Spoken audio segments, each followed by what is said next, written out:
Hello, and welcome to another broadcast with Gian. Watching this program, you are going to be inspired, challenged, and enlightened. Now, let me introduce to you our host, Gian. I remember being young and sometimes I was stupid, especially when it was about driving. I admit it. I did it. And being honest, I think most of us, we have made that mistake. Not being careful in our driving. The problem is, in these days, it's not just the adrenaline of driving crazy. The problem is drugs and alcohol. The use and abuse of alcohol, the use and abuse of drugs are bringing too many disasters into our communities. Here in Odessa, we live that from time to time, and it's sad. So what is what we do? More likely, individuals that are using drugs or consuming alcohol that are going to be driving crazily are not interested in learning much. They are not interested in listening to someone that talks about good things in life and encouraging people to get closer to God or do things right, like I do. So my hopes to have them listening to this message is very little. I do still have hope, but I am more conscientious of my possibilities to speak to parents and uncles and grandparents about it. So what is what you can do, my friend, that you really care for a better life and you are one of my dear followers? What is what you can do with the crazy driving out there? Well, you know your relatives, you know your kids and grandkids and those young people that are using drugs and alcohol. You need to talk to them about the dangers of that. And of course, they know. But the thing is, sometimes we adults have the tendency to say, well, you know, he knows what's happening, so it's his choice, which is true. But it's always good to just bring their attention to the issue.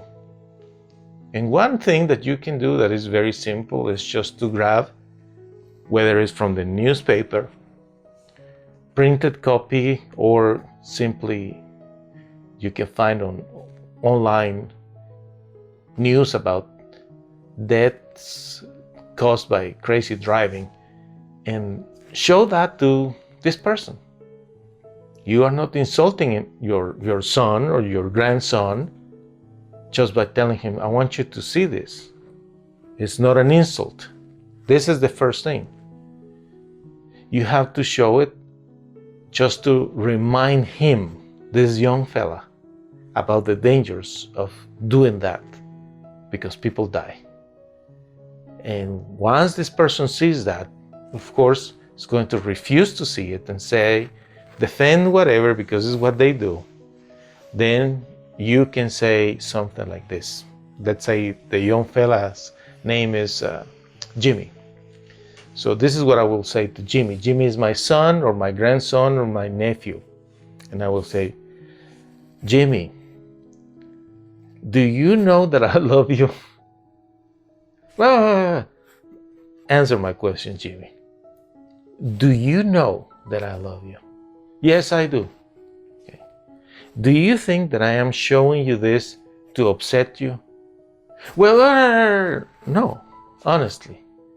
Do you think that I am showing you this with the purpose of upsetting you? No. So here are my facts. I love you, and I'm not trying to upset you. So why then I am showing you this? Because I don't want you to die, and I don't want you to end up in prison for an accident. So Jimmy, remember what I said to you today. I love you, I don't want to upset you, but I don't want you to end up dead or in prison for accidents driving. Okay, Jimmy, think about it. Okay? Do you want something to drink? Like that. My chances to speak to people that use drugs and drink alcohol and do stupid things are very little. And I'm not saying you, my friend, you do it, or I'm not either saying that everyone in your family is like that. I'm just asking. If you happen to know someone young, girl or boy, that probably is part of this Jimmy character that I told you, try to do it. Can you imagine that you could save lives by doing this simple thing to somebody?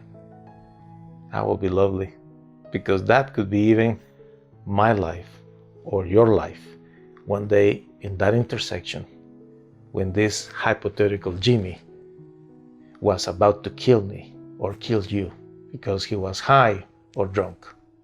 So, is it worth it to talk to Jimmy? What do you think? By Giancarlo Vincitoro.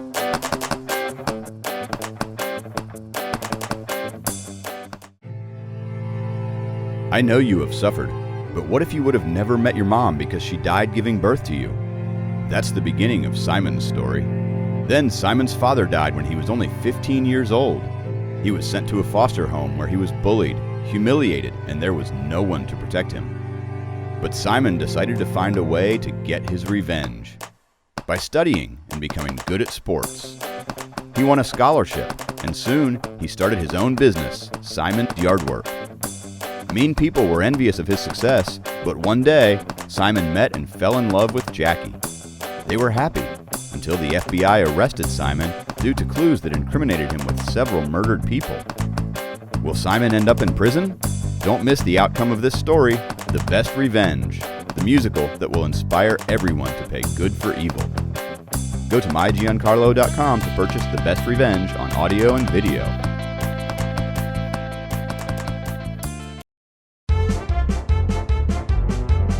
Hey, hey, hey, hey. That's all, folks. Time to go home. Ciao.